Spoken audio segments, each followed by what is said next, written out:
We're live. We'll go ahead and get the meeting kicked off. This is the Safety and Public Works Committee meeting, Brainerd City Council Chambers, 7 p.m. And we have 3 items on our agenda.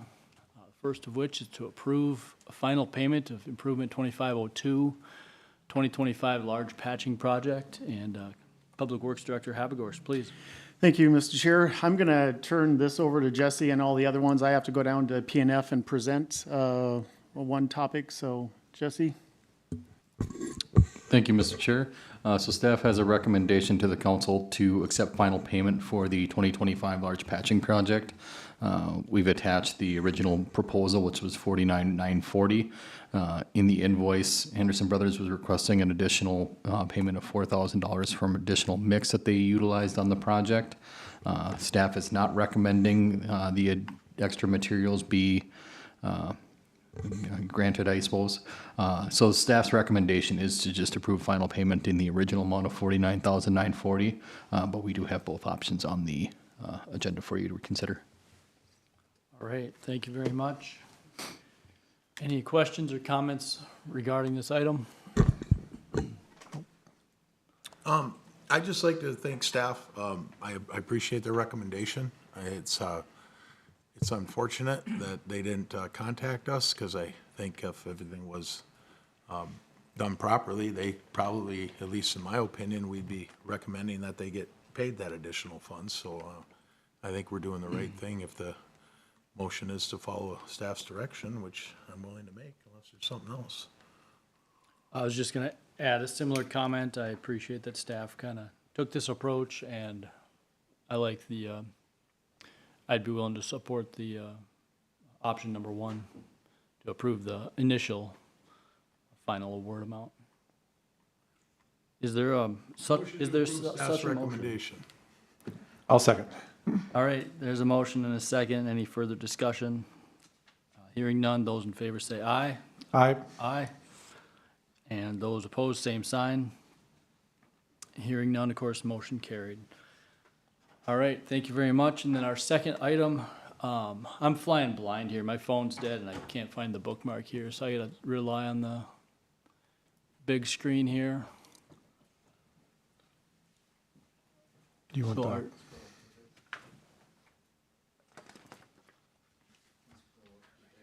All right, thank you.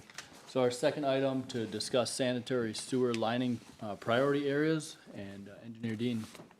Thank you, Mr. Chair. So per the council request, we prepared some priority areas where we'd like to see the capital item that was discussed at the last meeting for sanitary sewer lining.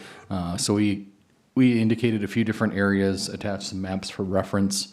What it boils down to is staff's recommending prioritizing using a combination of factors, one primarily being age, but also what site constraints do we have? For instance, are they running underneath a building where trenching would be not feasible? And then also the condition via televising if we were able to get through there. Some are in poor enough condition that we're not even able to run the camera through them, so we're not able to even evaluate some of those. But the ones that we are able to televise, if they're in poor condition, those we're recommending would be higher up in the priority list. Some of the areas that we're pointing out specifically, really focused again on the oldest portions of town. So you have North Brainerd, Northeast Brainerd, kind of south of East Street. I would say maybe even west of Mill. It stretches out depending on how old you're looking at. South and Southeast Brainerd, kind of north of Quince, west of 19th Street. So those are the areas that are really the oldest in town. If you pull it up on our GIS map and that page that he's showing now, that's the lines that we have listed in our mapping that are over 100 years old. Age isn't necessarily synonymous with poor condition. We do have some really good soils in areas of town. So some of these 100-year-old pipes are still flowing pretty well. Sometimes they do start to show joint separation, tree roots getting into them. So it's not just age of pipe. Sometimes we have to look a little bit further beyond that. We have 60-year-old pipe that's in terrible condition as compared to 100-year-old pipe that's still flowing pretty generally all right. So that's why we recommend using a combination of factors when we look at this. I know one line that was discussed somewhat recently, as well as many times, was the lining of the alleyway that runs between Paul, Ronald, and Joseph due to its depth. As we're replacing the water main, we kind of indicated that a trenchless method here was going to be more feasible than the deep digging that's would have been needed. However, it's generally flowing pretty well, and it's not some of the oldest in town. So while it's been discussed quite a bit, it wouldn't necessarily be one that staff would put at the top of the priority list. There are other ones that are in really poor condition that we would prioritize a little bit higher. But ultimately, staff's looking for a discussion on kind of what the council's thoughts are on areas and the way that we want to prioritize sanitary sewer mainlining. All right, thank you, Jesse. Comments or questions on staff's recommendation or the approach they've taken? Couple. Yeah, Councilman Chesak. So when you talk about lines that are collapsed, I guess, or unable to televise, you would consider those the worst lines? Not always. Sometimes there's a belly in the pipe, so a little bit of a sag in the pipe. That doesn't necessarily mean bad condition. It just means it was maybe laid incorrectly or it's just settled over time. That doesn't necessarily mean bad condition. It just means we can't tell. We could have a belly in a 10-year-old line and just not be able to get the camera through it. So it's not necessarily that's shoots to the top, but it definitely adds, puts our antennas up quite a bit, especially on an older line that we can't televise if there's a reason we can't televise it, if it's debris or if it's just water. So when that happens, how do you determine what to do with it? Are you telling me that in order to determine the condition, you pretty much have to televise it? That's the best method we have right now, yep. Okay, so if you can't televise it and it's old, and I think you said something about under a structure, that you wouldn't find a main under a structure, would you? There's many mains underneath Okay. structures, especially North Brainerd and kind of in the downtown area. We have a lot of mains that kind of run underneath garages and buildings and all sorts of things. Okay, so when you talk about a main, what size is a main end? And you have a different, I mean, mains can be what, 15, 18 inches, right? Correct. Or 6? The standard is 8 nowadays. Okay. They used to be installed as small as 6, so we do see 6 inches in town. Pretty typical for a residential area is 8, but they climb up from there. Okay, so then when we're looking at the condition, would you say worst is first, that we'd want to look at first, and then depending on, I get to not the age and all that, so the different facets you indicated, if we made a recommendation that you come back, and that's what you're suggesting with a more detailed approach, and would you be able to also include like cost estimate on some of these, and at what point in time, I guess, how much can we do at once in 1 year, as opposed to if money weren't the hurdle to get over? It's a lot of question. Yeah. I would say at about $100,000, we're able to tackle about roughly 4 standard city blocks worth of length. It's somewhere in that realm of $70,000 to $80,000 per foot. Okay, Or, so- sorry, $80 per foot, not 80,000. So when we do that, and you have the service lines tied into those, how does that weigh in with the property owners? I mean, where does the property owners' costs come in with the sanitary sewer lines, or isn't there any when it comes to the service line?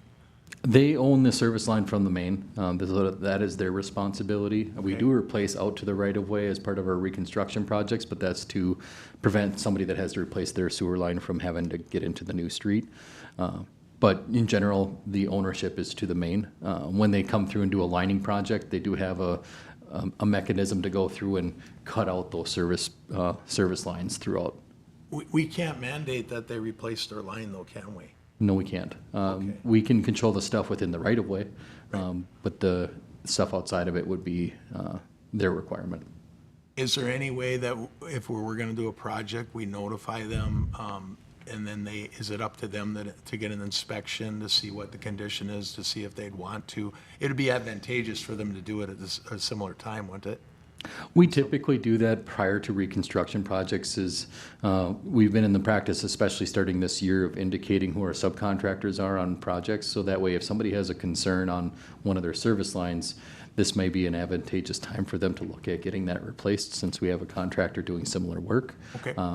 We don't necessarily have a way to camera those laterals outside of a special service like we just did. But beyond that, it becomes a little bit more challenging. We typically see somebody go through with a smaller contractor in the area that just kind of runs like a push camera through there. Yeah. And they camera their line that way. So when I looked this over, if I could, Mr. Chair, I mean, you gave us a lot of good information, and I think, I mean, if I had my druthers, I'd just as soon you guys come back, follow the recommendation, see what's in most need, associated costs, give a plan, maybe if you can do a 3-5 years out at the very least, to see where we can go with this. I mean, if we wanted to do additional funding, could you be able to give us something on a rate increase to get that additional money? Is that something you can come back with as well, to see what we'd need to do? So we can look into these priority areas and find a handful of ones to fill up the next 3 to 5 years. Okay. To evaluate every stick of pipe that we have in the ground and rank them all top to bottom, that would be a little bit more of a staff effort to pull together, and then we can prioritize that way. So we can get a pretty good idea, just because of the areas that we do know are issues, for the next 3 to 5 years without putting a heavy staff left into it. Okay, thank you. That's all I have for now, Mr. Chair. Sounds good.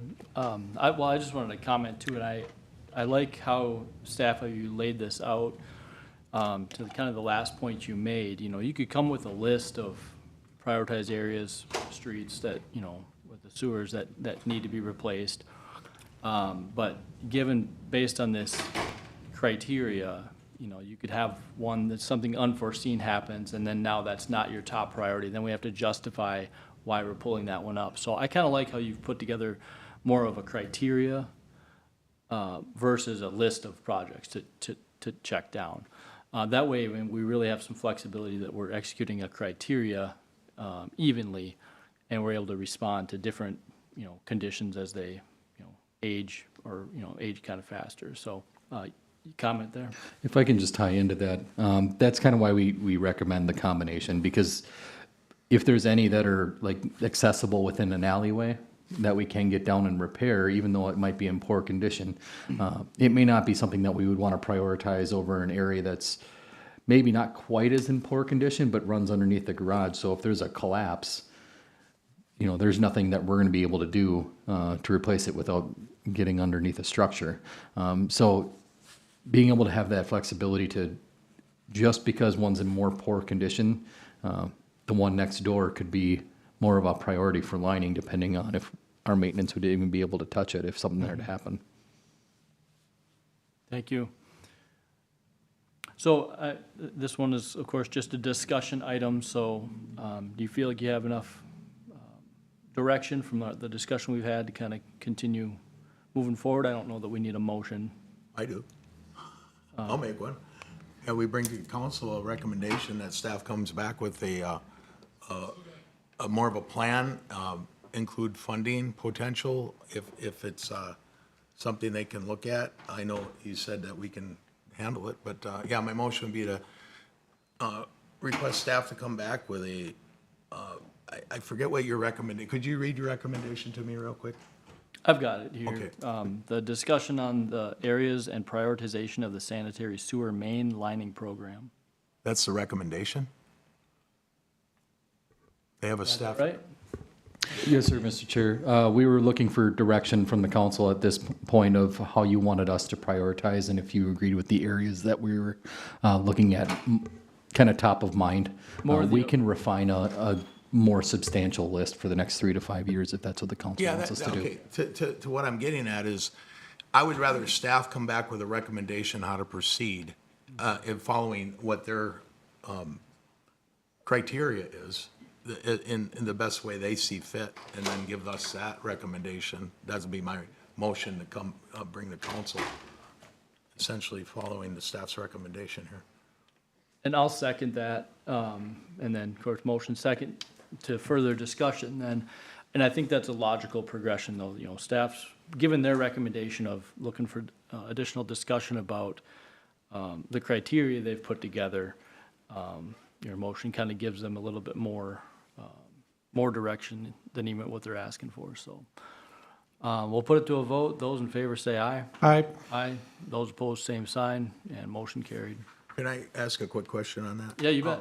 So Jesse, with the motion is that, you guys, I mean, I'd rather you guys determine the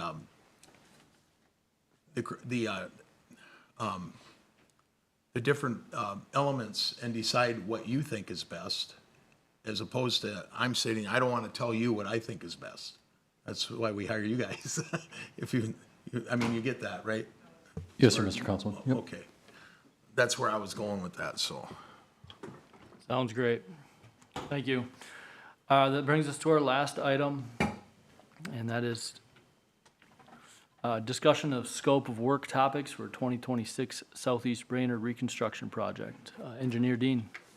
Thank you, Mr. Chair. So next year's reconstruction project, if you're not familiar, we're looking at the area kind of in southeast that's kind of a postage stamp of the neighborhood north of Oak, including 17th and East.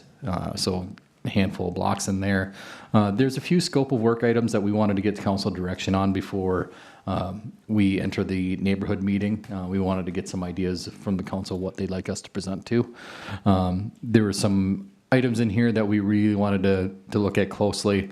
The first one would be Laurel Street between 17th and 18th, and similarly moving further west on that as well. It's a one-way narrow street that's serviced in gravel currently, but it does get enough traffic and it has enough grade that it does start to cause this issue, not only from a maintenance standpoint, but a storm sewer maintenance standpoint, because it does have quite a considerable of dirt that washes down, specifically 18th, but it just all wants to run downhill from there.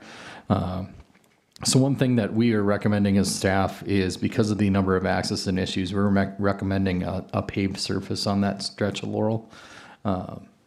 This would address a lot of those issues, provide a better surface and access for the residents that are along Laurel Street, and potentially a new connection for the NP Center, as well as, I mean, we could do 18th as well. But so staff is recommending that the paving of Laurel, and because of its narrow nature, you're looking at roughly about the half of cost of a normal block, because you're not going to need the full width of a street there, or curb and gutter on both sides. We would look at probably just one side, curb and gutter.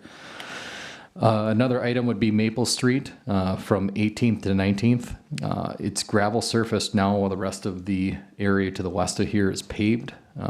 There are a few properties on 19th Street, about 3 or 4, that would have kind of more immediate access to this block.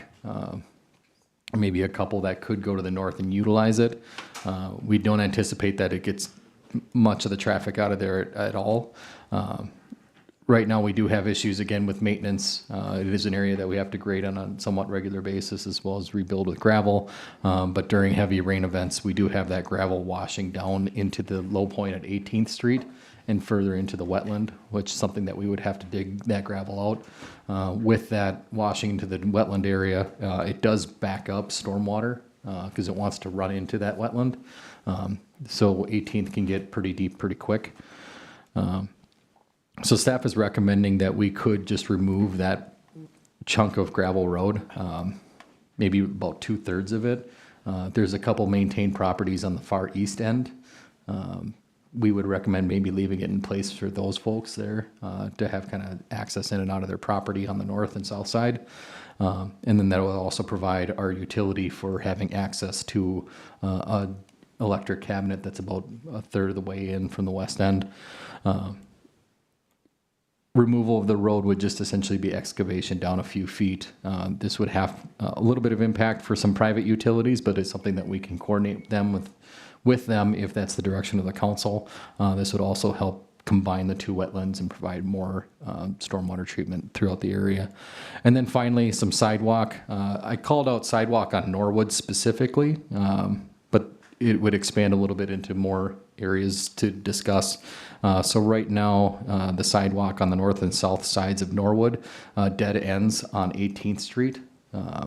Staff would recommend extending it further to 19th, and then as well as potentially to Oak.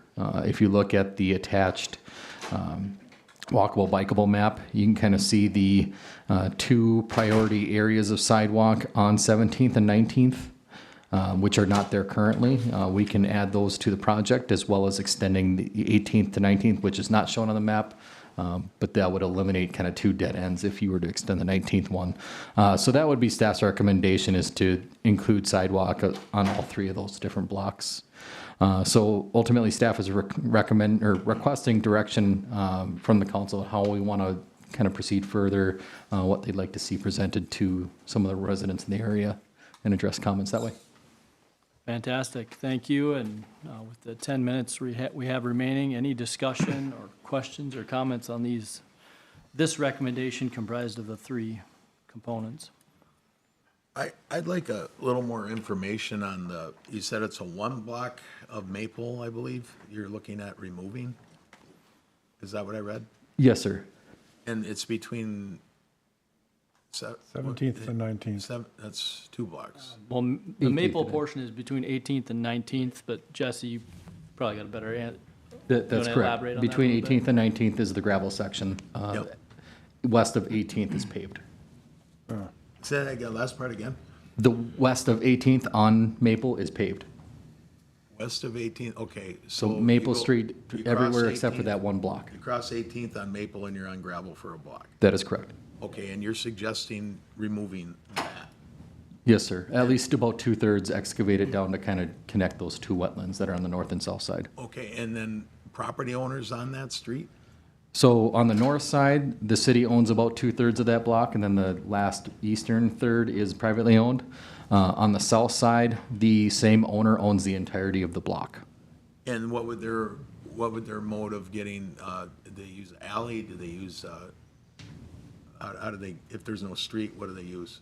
They can go quickly south to either Norwood or Oak. Okay, Both are paved. Jesse, I believe you said, with that, you'd probably be only looking to take out about a third of that, or was it vice versa? Vice Take out versa. Keep 2/3? about a third and obliterate about 2/3. Okay, so there And- would be a small portion. and then why do we That keep the remains. 1/3 of it? Because the two properties on the east end, about a third of the east end, are relatively maintained properties.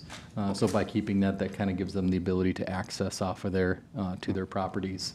And again, it also provides our public utility and access to I believe it's a 3-phase power cabinet that's about a third of the way into the block. So on the east end of the block, is there 20th Street there? Nope, but dead ends at 19th. Okay, so in order to access that 1/3 of a block, how do they access that? They would have to come up 19th. But there's no street between the 19th, okay, I come up, I'm sorry, They I come got up it. from You're going Oak from or- 18th, I got it, sorry, Yes, sir. got it now. Yep, no problem. Any other comments or questions on either of these? And I just wanted to mention too, I guess I'm looking at the map, that corner on Laurel, so the first item, that Laurel, that corner between 17th and 18th, or I guess the corner of 18th, correct me if I'm wrong, that gets really muddy. In my experience, that gets really muddy, a lot of washout there. So that factors into this recommendation as well, correct? Yes, sir. And then the sidewalks, you're talking about both sides of Norwood? And then also on the north-south street, which you mentioned, is it just one side or both sides? That would be up to the council. It is the right-of-way. We can fit sidewalk on both sides. Staff would not necessarily recommend the north side of Norwood. That would get really close to a garage with some steps that go up to, I believe it's a deck. That would be probably impacted by that sidewalk on the north side. And then the same thing on 17th and 19th. One side would be more advantageous without getting into more impacts to some of the properties adjacent. We can do both. it would just be more impactful. Is the terrain fairly flat from the edge of the street up to the property? Is it, will there have to be a lot of excavation? It's variable, depending on which location you're at. So some areas are flatter than others. Some areas would require a retaining wall, especially if we were to do both sides. And then if the job goes forward with sidewalks or not, is the sidewalk portion of whatever we might do covered entirely by city, or is that any assessment to the property owners? That is our typical process, is the city picks up the cost for the sidewalk. All right. Thank you, Mr. Chair. Thank you, Jess.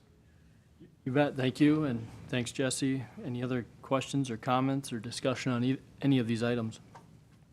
Oh, okay. No, we're good. We're close on time, so I'm okay. Yeah, if not, be looking for a motion to this effect.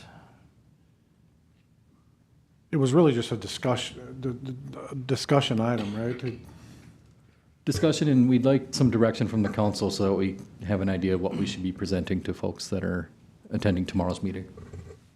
Yeah, so discussion and direction on the scope of the items listed below, so that paving the block of Laurel between 17th and 18th, essentially vacating Maple between 18th and 19th, and then sidewalk extension on Norwood between 18th and 19th. I would move to, did you have something? No. Go ahead. I would move to follow staff's recommendation on this and come back, and just so I'm clear, we can always change this, right? Once we give you. We can change all the way through design Right, if we need to. Okay, that's my motion. Yeah, then I'll second that. All right, excellent. Motion and a second. Any further discussion? Hearing none. Those in favor say aye. Aye. Aye, and those opposed, same sign. Motion carried. Brings us to the end of our agenda, and we will adjourn.